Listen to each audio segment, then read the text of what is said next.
Tuhan itu begitu luar biasa, saudara. Ya, saya percaya setiap tanggung jawab yang Tuhan berikan dalam kehidupan kita, ya, sekecil apapun itu, sesederhana apapun itu yang Tuhan berikan dalam kehidupan kita semua, maka saya percaya ketika kita setia mengerjakan itu, kita setia melakukan itu, saudara, maka saya percaya Tuhan akan terus mengangkat kita, saudara. Tuhan akan terus membawa kita lebih lagi di dalam Dia, saudara. Amin. Sebab, saudara, kalau orang itu enggak sungguh-sungguh dengan panggilan yang Tuhan berikan dalam kehidupan dia, maka dia akan mengerjakan itu hanya sesuai dengan keinginannya sendiri, hanya ingin memuaskan dirinya sendiri, dan hanya ingin memuaskan, saudara, orang-orang yang mendengar, orang-orang yang melihat dia, tanpa dia menyadari apakah Tuhan itu dipuaskan dengan pelayanannya, apakah Tuhan itu dipuaskan dengan pekerjaan yang dia kerjakan yang masa bodoh.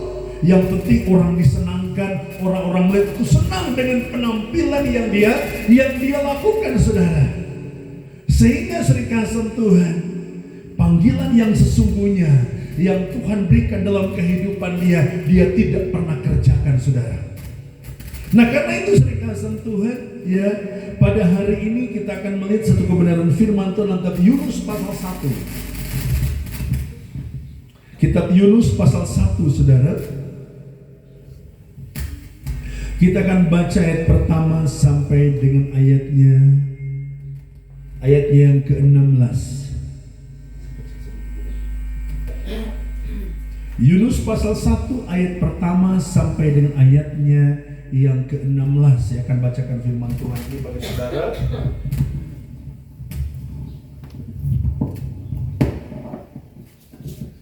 Kitab Yunus pasal 1, firman Tuhan. Yunus mengingkari panggilan Tuhan. Datanglah firman Tuhan kepada Yunus bin Amitai demikian. Bangunlah, pergilah ke Niniwe, kota yang besar itu. Berserulah terhadap mereka karena kejahatannya telah sampai kepadaku. Tetapi Yunus bersiap untuk melarikan diri ke Tarsis jauh dari hadapan Tuhan. Ia pergi ke Yafo dan mendapat di sana sebuah kapal yang akan berangkat ke Tarsis. Ia membayar biaya perjalanannya lalu naik kapal itu dan berlayar bersama-sama dengan mereka ke Tarsis jauh dari hadapan Tuhan. Perhatikan kata jauh dari hadapan Tuhan. Tetapi Tuhan menurunkan angin ribut ke laut. Lalu terjadilah badai besar sehingga kapal itu hampir-hampir terpukul hancur. Awak kapal menjadi takut, masing-masing berteriak-teriak kepada Allahnya, dan mereka membuang ke dalam laut segala muatan kapal itu untuk meringankannya. Tetapi Yunus telah turun ke dalam ruang kapal yang paling bawah dan berbaring di situ, lalu tertidur dengan nyenyak.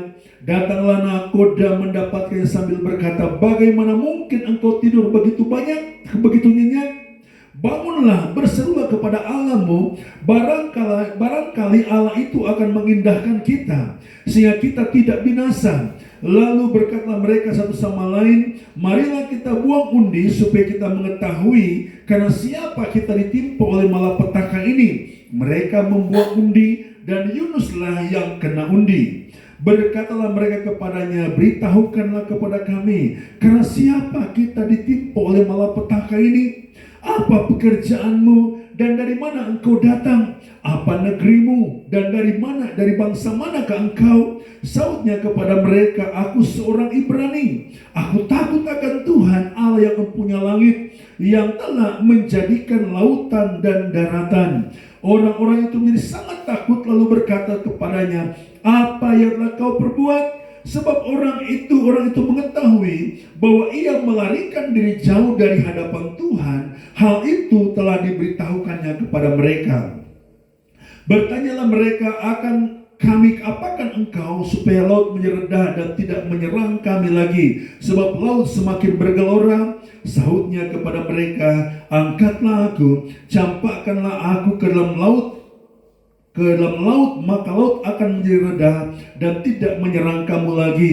Sebab aku tahu bahwa karena akulah badai besar ini menyerang kamu.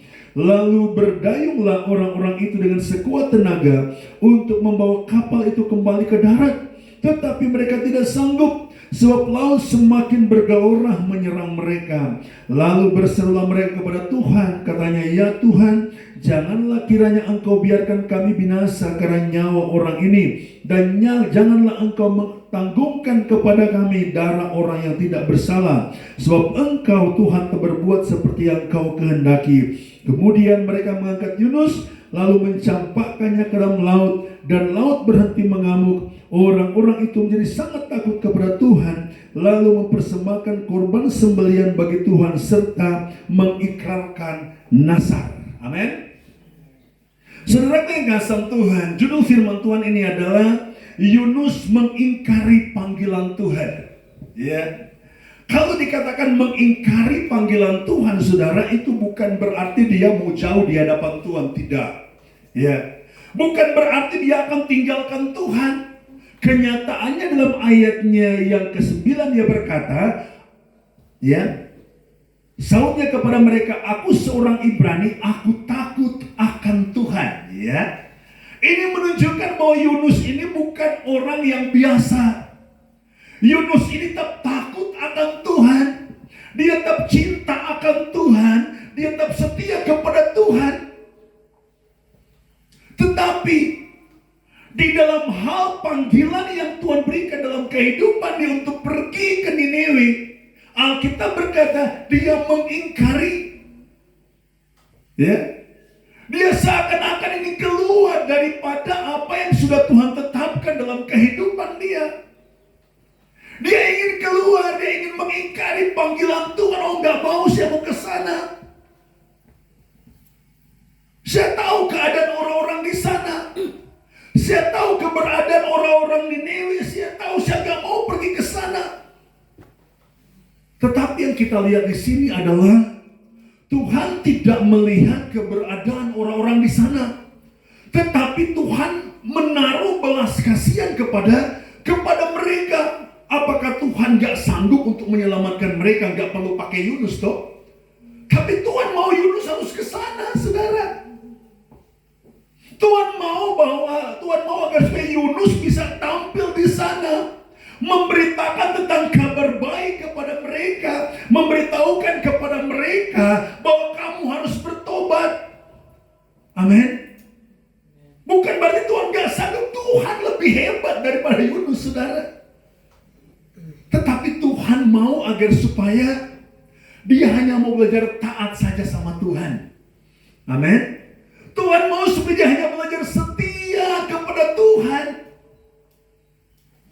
Sekecil apapun itu, tak dalam doa mengatakan sekecil apapun itu, sesederhana apapun itu yang Tuhan taruh dalam hati kita, dalam kehidupan kita, ketika kita belajar untuk mengerjakan itu, saudara, wah, Tuhan itu disenangkan, saudara. Amin. Tuhan itu disenangkan, saudara kasih Tuhan. Ingat, Yunus itu dia tidak keluar daripada jalur itu, sudah tetap mengasihi Tuhan. Ada mungkin begitu banyak orang seperti itu. Ketika mereka mengingkari panggilan Tuhan, mereka tetap melayani, saudara. Amin. Mereka tetap melayani. Mungkin ketika mereka pergi ke tempat yang lain, mereka melayani, saudara. Tetapi yang menjadi persoalan di situ adalah Tuhan mungkin sudah menempatkan dia di tempat itu. Kamu setialah di situ, ya. Kamu sungguh-sungguh di situ, jangan kemana-mana. Tetapi dia lebih senang dengan apa kata orang. Wah, kalau di sana itu mantap. Kalau di sana itu luar biasa. Kalau di situ gerejanya besar, wah, jemaatnya besar, wah, kamu pasti diberkati di situ. Orang-orang mungkin akan merasa nyaman ketika engkau ada di situ. Tetapi gak sesuai dengan panggilan. Amin. Gak sesuai. Kadang-kala banyak orang cuma karena terpengaruh dengan teman, terpengaruh dengan sahabat, saudara, akhirnya dia keluar daripada panggilan yang Tuhan berikan, tetap melayani, saudara. Oh, kalau kamu ada di sini, kamu tetap melayani. Betul? Kamu akan tetap dikasih kepercayaan untuk melayani. Tetapi belum tentu kalau dia menikmati hadirat Tuhan atau tidak, saudara. Betul? Belum tentu. Mungkin di hadapan banyak orang itu kamu hebat. Di hadapan banyak orang kamu luar biasa, suaramu mantap, saudara. Cara kamu main musik itu luar biasa. Tapi apakah itu berkenan di hadapan Tuhan atau tidak? Apakah kamu benar-benar menyenangkan hati Tuhan atau tidak? Atau apakah itu hanya untuk menyenangkan orang yang kamu lihat di depan, saudara, daripada Tuhan, saudara? Kan mungkin banyak orang lebih suka menyenangkan orang-orang yang mendengar daripada mereka menyenangkan hati Tuhan. Makanya pernah saya sampaikan di situ satu kesaksian dari seorang worship leader, saudara. Dia terbiasa dengan menjadi worship leader, dengan banyaknya orang yang di depan, saudara, dengan musik yang hebat, dengan para choirs yang hebat, saudara.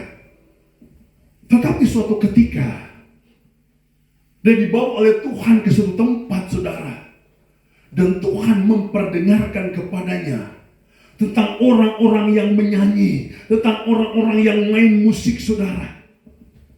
Dengan musik yang begitu hebat, dengan suara yang paling luar biasa, saudara. Tapi ketika Tuhan perdengarkan itu kepadanya, justru yang dia dengar di situ bukan suara musik yang indah, bukan. Tetapi justru yang dia dengar di situ adalah 1-2 orang yang dia dengar, saudara. Sampai dia tanya sama Tuhan, di sana itu banyak sekali para orang penyanyi-penyanyi, pemain musik itu mantap-mantap, hebat-hebat, suara musiknya, suara soundnya itu begitu luar biasa. Tetapi yang saya dengar itu cuma 1-2 orang, suara mereka yang saya dengar. Dan Tuhan bilang sama si worship leader ini, kenapa yang kamu dengar itu hanya suara 2 orang itu? Karena hanya mereka yang menyenangkan hatiku. Betul? Cuma mereka yang menyenangkan hatiku. Cuma suara mereka yang benar-benar ditujukan kepadaku. Cuma mereka. Yang lain bagaimana? Enggak. Yang lain cuma ingin memuaskan orang yang mendengar. Cuma itu yang mereka kerjakan. Kelihatan mereka begitu luar biasa menyanyi, memuji Tuhan, begitu hebat, saudara. Tetapi tidak semuanya melakukan yang terbaik bagi kemuliaan nama Tuhan, saudara. Sampai si worship leader terheran-heran, kok Tuhan kok bisa seperti itu? Sampai dia berkata sepertinya surga, ya, tidak sepertinya menutup volume daripada orang-orang yang menyanyi ini. Sepertinya mixer seperti itu ditutup, serikasam Tuhan, gak ada suara. Saudara, yang kasam Tuhan sih, ketika saya renungkan, saya dengar, saudara, wah, luar biasa. Ternyata yang Tuhan butuhkan itu hati yang sungguh-sungguh tertuju kepada Tuhan, bukan untuk menyenangkan orang. Kalau mungkin musik-musik sekuler, kalau mungkin penyanyi-penyanyi sekuler, saudara, yang mereka senangkan adalah penonton, saudara.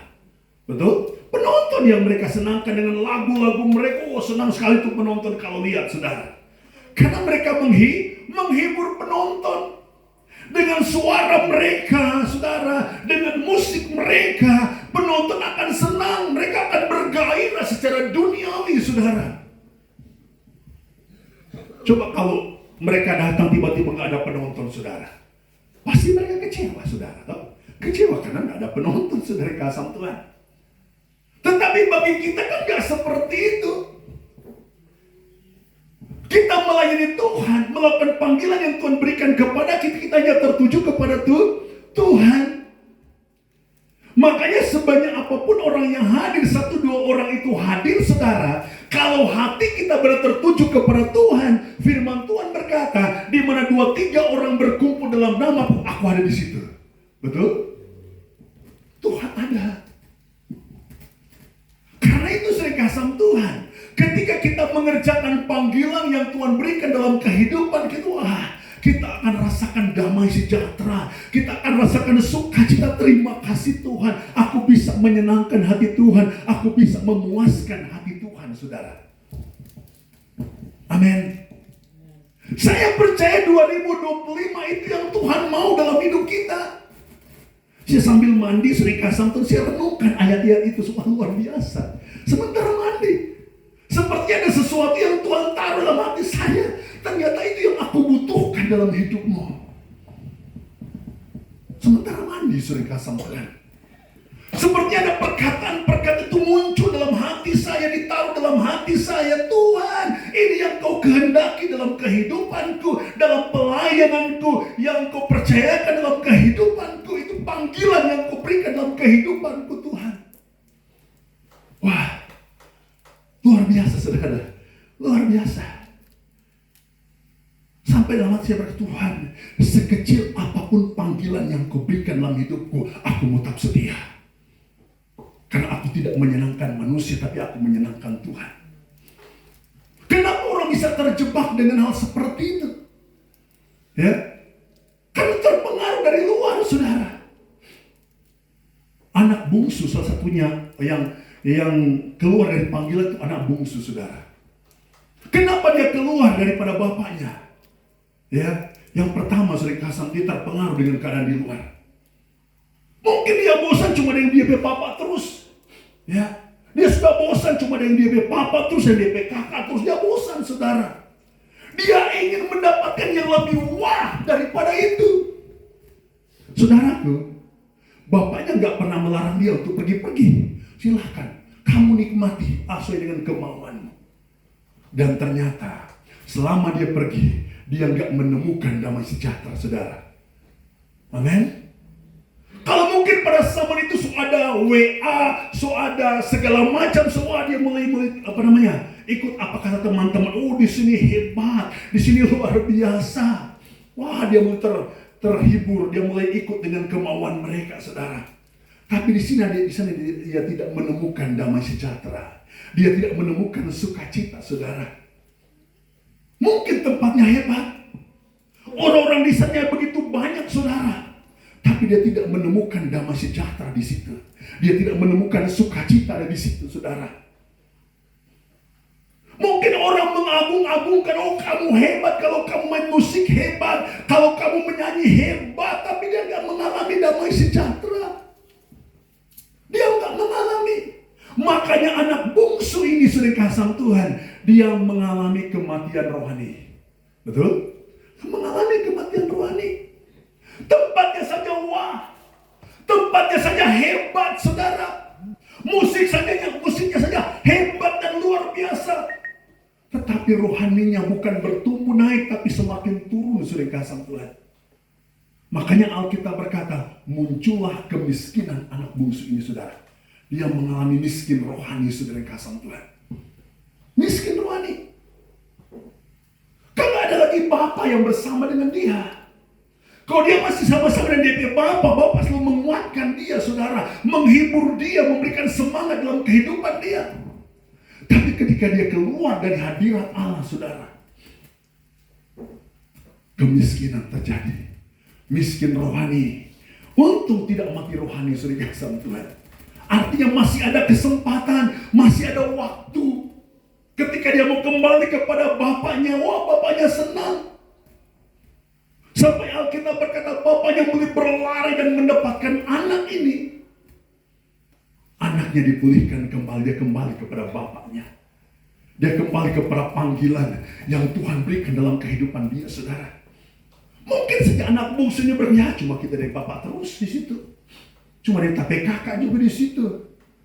Gak ada seperti yang gak ada sesuatu yang wah itu terjadi. Ya. Nggak ada sesuatu yang luar biasa terjadi, cuma di situ-situ, saudara, kasam Tuhan. Ya, nggak ada dampak yang besar. Ingat, pikiran manusia beda dengan pikiran Tuhan, saudara. Rancangan manusia beda dengan rancangan Tuhan. Amin. Beda.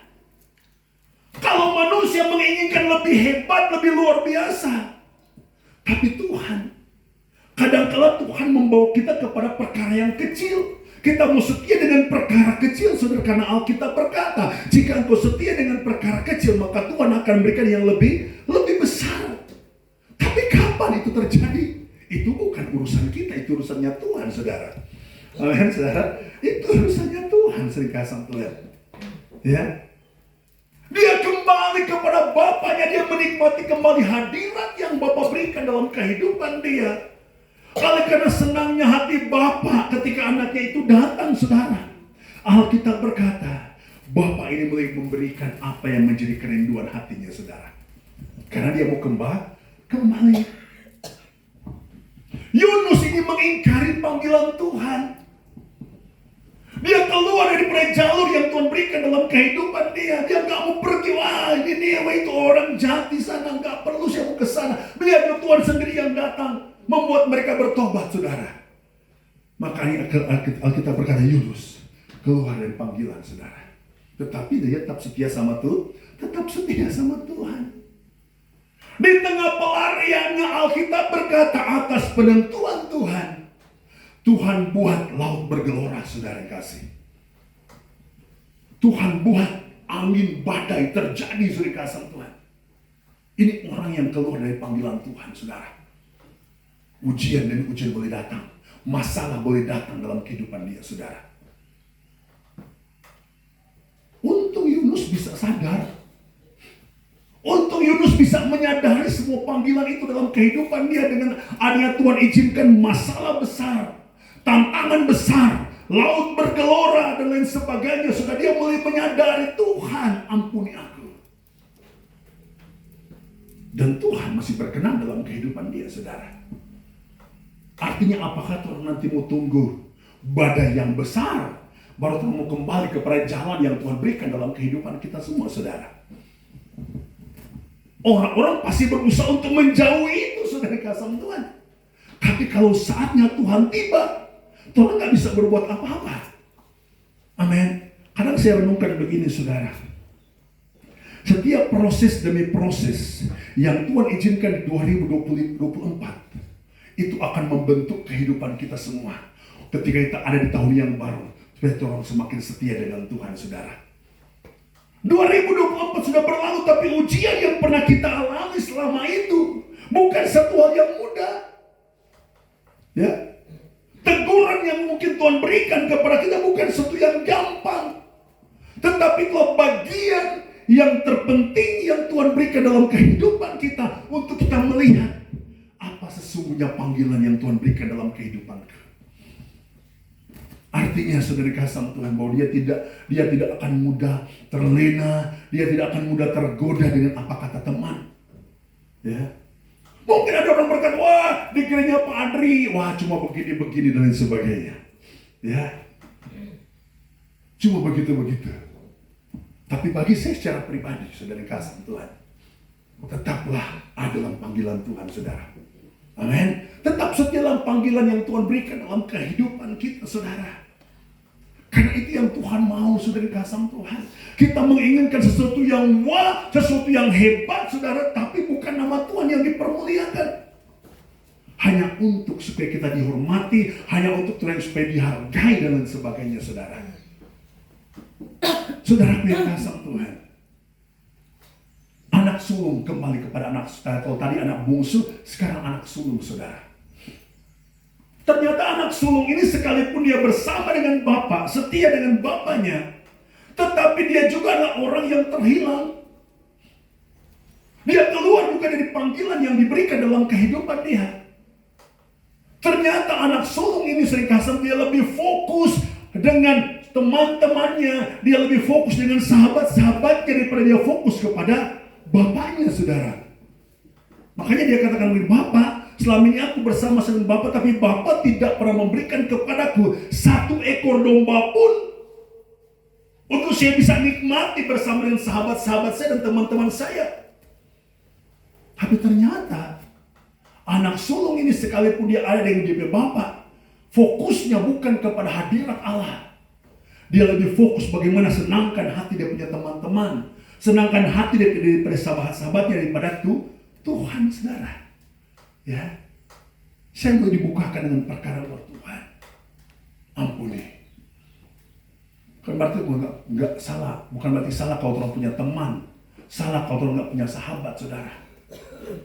Tapi kalau fokus manusia hanya untuk menyenangkan mereka, ya, ketika mereka panggil, orang nggak enak kalau nggak pergi, ya, kan seperti itu, ya, dong sepaksa-paksa minjol, aduh nggak enak, mana ini begitu, mana ini juga, akhirnya kita ambil keputusan untuk pergi sedekah sama Tuhan, ya. Artinya sedekah sama Tuhan bahwa ketertarikan dunia itu lebih seperti lebih hebat daripada apa maunya Tuhan, saudara. Tanpa orang menyadari bahwa itu adalah kesempatan iblis untuk bisa menguasai hati dan pikiran manusia. Ketertarikan kepada perkara-perkara seperti itu, saudara kasih Tuhan, akan bisa mengguncang hatinya, saudara. Wah, betul. Kalau di sana itu, waduh, luar biasa banyak orang. Tapi di sini tidak seperti yang kuharapkan. Mungkin seperti itu, saudara. Ya. Kalau kita hanya melihat apa yang dunia sodorkan dalam kehidupan, orang lebih senang dengan hal seperti itu. Ya, orang lebih senang, saudara. Tapi apalah artinya itu semua, saudara Santan, kalau kita sendiri, ya, istilah nggak diterima di hadapan Tuhan. Kita nggak diterima. Makanya yang menjadi kerinduan kita setiap hari adalah Tuhan buat kami menjadi umat-umat Tuhan yang semakin berkenan di hadapan Tuhan. Berkenan dalam hal apa, saudara yang kasih? Pertama, kesetiaan kita dengan Tuhan. Ketaatan kita di hadapan Tuhan, saudara. Itu yang disebut orang yang berkenan, saudara. Bukan seberapa hebat kita melayani, seberapa luar biasa kita melayani. Bukan itu, saudara. Tetapi bagaimana kita dibentuk Tuhan dari cara hidup kita, dari karakter kita, saudara kekasih. Amin, saudara. Jadi kita harus yakinkan 2025 ini merupakan setahun anugerah yang Tuhan berikan dalam kehidupan kita. Kesempatan bagi kita, saudara, untuk kita bisa mengubah cara pandang kita, mengubah apa yang menjadi kehendak dan rencana Tuhan dalam kehidupan kita, untuk kita bisa meraihnya. Tuhan, apa mau Tuhan dalam hidupku? Apa yang menjadi keinginan Tuhan dalam hidupku? Aku gak mau keluar dari panggilan yang kau berikan dalam kehidupan. Apapun itu, Tuhan, aku gak mau keluar. Aku gak mau keluar. Orang kalau keluar dari panggilan, itu sama seperti dia keluar dari hadirat, saudara. Dia melayani kurang sesuai dengan kemampuan dia, keinginan dia, sesuai hanya dengan kehebatan dia, saudara. Tapi bukan Tuhan yang dipuaskan, saudara kasih Tuhan. Ya, bukan Tuhan yang disenangkan, saudara. Ya, bukan Tuhan yang disenangkan. Nah, karena itu sering kasih Tuhan. Ya, peristiwa yang dialami oleh Yunus, saudara kasih, ketika dia keluar dari panggilan Tuhan, wah, ujian terjadi dalam hidup dia, masalah besar terjadi, saudara. Tetapi di situ dia, Tuhan mengajar dia bagaimana dia mau tunduk kepada otoritas yang Tuhan berikan dalam kehidupan dia. Sehingga dalam pasal yang kedua, ya, judul firman Tuhan, doa ucapan syukur Daud, doa ucapan syukur Yunus. Ya. Dan doa ucapan syukur Yunus itu bukan di tempat yang mewah, ya, justru di perut ikan kasih Tuhan. Dia belajar untuk tunduk kepada Tuhan. Justru di perut ikan kasih dia belajar bagaimana dia mau setia dengan Tuhan. Di perut ikan bagaimana dia belajar bagaimana dia mau ikuti panggilan yang diberikan dalam kehidupan dia. Di perut ikan dia dapatkan hadirat Allah, saudara kasih. Amin. Di tempat yang mungkin dijauhin orang, ya, di tempat yang mungkin orang gak suka, tiba-tiba hadirat Allah memenuhi kehidupan Yunus, saudara. Hadirat Allah muncul ketika Paulus dan Silas ada di penjara, saudara kasih Tuhan. Di tempat yang orang gak suka, tapi disitulah mereka belajar menghargai panggilan Tuhan, menghargai hadirat Allah, saudara. Di tempat yang begitu sunyi, begitu sepi, saudara, yang dijauhi banyak orang, justru Tuhan hadir di situ. Ketika mereka mengalami situasi, kondisi, dijerat manusia oleh karena pengenalan mereka akan Tuhan. Tuhan hadir di situ, saudara. Saya percaya serikasam Tuhan.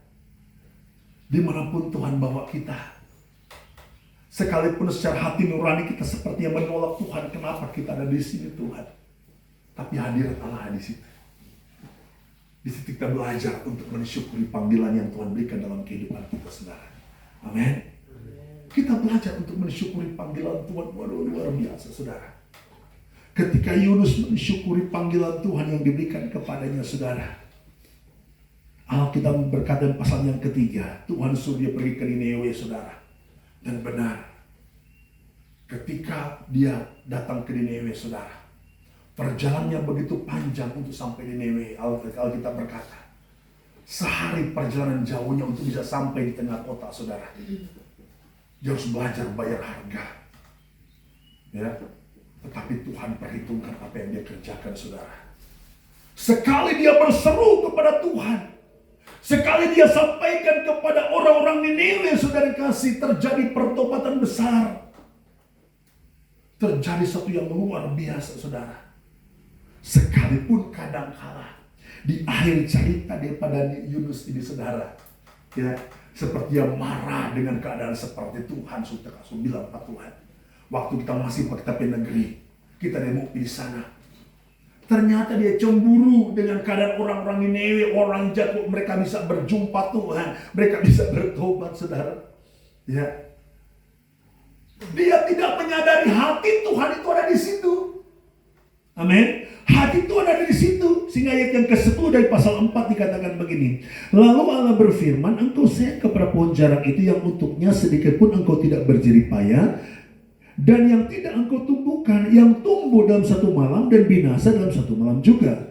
Pula, bagaimana tidak aku akan sayang kepada Niniwe, kota yang besar itu, yang berpenduduk lebih dari 120.000 orang, yang semuanya tak tahu membedakan tangan kanan tangan kiri. Bayangkan, bagaimana aku gak sayang kepada mereka. Artinya serikasam Tuhan, bahwa ketika panggilan itu diberikan dalam kehidupan kita semua, kita mulai ada beban. Ya, kita mulai ada beban untuk orang-orang yang di sekitar kita, saudara. Kita mulai ada doa untuk orang-orang di sekitar kita. Kita mulai ada doa untuk orang-orang yang di luar sana, yang ada di suku dan lain sebagainya. Sudah, kita mulai ada beban Tuhan, biar keselamatan menjadi bagian mereka. Ini orang yang hebat, saudara. Ya, dia gak peduli dengan apa kata orang. Dia gak peduli, dia jalani saja panggilan yang diberikan dalam kehidupan dia. Ya, saya ingat kata Kak Boy, dia bilang begitu. Waktu dia undang hamba-hamba Tuhan untuk pergi melayani ke luar negeri, oh mau, saudara, senang sekali dia orang, oh saya siap. Tapi akhirnya kami bilang, bagaimana? Siap untuk melayani ke suku? Aduh, nanti saja. Nanti tuh. Ya, saudara yang kasih Tuhan, pekerjaan kita ke depan itu masih banyak lagi, saudara. Ya, di 2025 itu banyak program untuk pelayanan ke suku, saudara. Kak Boy mau berangkat besok, lusa, bersama dengan tim YWM, saudara. Dia akan pergi ke satu suku, ya. Dan saudara, program untuk bulan April, bulan Maret, saudara, ya, itu ada program untuk ke sana. Kita berdoa biar nama Tuhan yang ditinggikan di sana, nama Tuhan dipermuliakan, saudara. Ya, karena apa? Tujuan kita adalah nama Tuhan dipermuliakan, supaya mereka mengenal Yesus. Terserah dengan cara bagaimana, yang penting mereka bisa mengenal Tuhan dan Juru Selamat dalam kehidupan mereka, saudara. Ya, Pak Yoris pernah bilang sama Pak Boy, dia bilang begini, kalau kita kesana hanya untuk memberi makan kepada mereka, ya, apakah itu sesuatu yang bisa mempengaruhi kehidupan mereka? Ya, karena kan kalau kita undang suku-suku dari gunung datang, kan tujuan mereka cuma makan. Kamu bilang, terus enggak apa-apa. Ya, mereka datang cuma datang makan, itu bukan urusan kita. Itu urusannya Tuhan. Ya, itu urusannya Tuhan. Kita cuma kasih makan orang atau bagaimana, itu bukan urusan kita. Kerjakan apa yang menjadi tanggung jawab kita, biar kita kasih makan sama mereka. Ya, Karena kalau bicara sama mereka dengan pakai bahasa Indonesia, mereka nggak mengerti, saudara toh. Mereka nggak mengerti, saudara kasih Tuhan. Harus ada penterjemah, saudara. Sekalipun mereka orang Indonesia, mereka nggak tahu bahasa Indonesia. Maka tugas kita adalah lakukan saja apa yang menjadi tugas kita. Yang lain itu urusannya Tuhan, saudara. Amin. Yang lain itu urusannya Tuhan. Yang penting kita setia saja dengan pekerjaan yang Tuhan taruh dalam hati kita. Setia saja dengan panggilan yang Tuhan berikan dalam kehidupan kita. Itu urusannya Tuhan. Ke belakang saya itu urusannya Tuhan. Ya, dan kita percaya suatu saat nanti setiap lidah akan mengaku Yesus Kristus adalah Tuhan dan Juru Selamat, saudara. Amin. Jadi kadang-kadang Yunus berpikir seperti itu, saudara. Ya. Tetapi ketika kita belajar, dia belajar menginsafi apa yang Tuhan mau dalam kehidupannya, ternyata Tuhan itu luar biasa. Ya. Cuma sekali berkhotbah, orang-orang Niniwe bertobat itu bukan hal yang mudah, saudara. Ya, ada harga yang harus dia bayar, saudara. Dan ketika dia bisa menyuarakan suara Tuhan, ya, dan benar, mereka bertobat, saudara. Ya, mereka bertobat sampai Tuhan bilang ayat yang dikatakan, bagaimana tidak aku akan sayang kepada Niniwe kota yang besar itu, saudara. Ya. Ternyata Tuhan itu sangat memperhatikan orang-orang ini, saudara. Ya, karena itu sering kasih Tuhan, ketika Tuhan membawa kita kepada panggilan yang Tuhan berikan dalam kehidupan kita, kita belajar untuk setia. Tuhan, aku mau setia dimanapun. Tuhan, aku mau setia dalam pekerjaanku, itu merupakan ladang pelayananku. Dimanapun aku berada itu menjadi ladang pelayananku, aku mau tetap setia dengan Tuhan. Ya, karena tugas kita jadi berkat bagi mereka. Mereka mau bertobat atau tidak, itu urusannya Tuhan, saudara. Yang penting kita jadi berkat bagi mereka. Kita beri kesaksian bagi mereka, saudara. Amin. Puji Tuhan. Saya percaya firman Tuhan pada siang hari ini memberkati kita, membawa kehidupan kita semua untuk kita benar menyadari Tuhan. Tuhan membawa saya kemana di hari-hari ini. Panggilan yang kau berikan kepadaku, Tuhan, aku mau tetap setia dengan Tuhan. Haleluya. Terima kasih, Tuhan.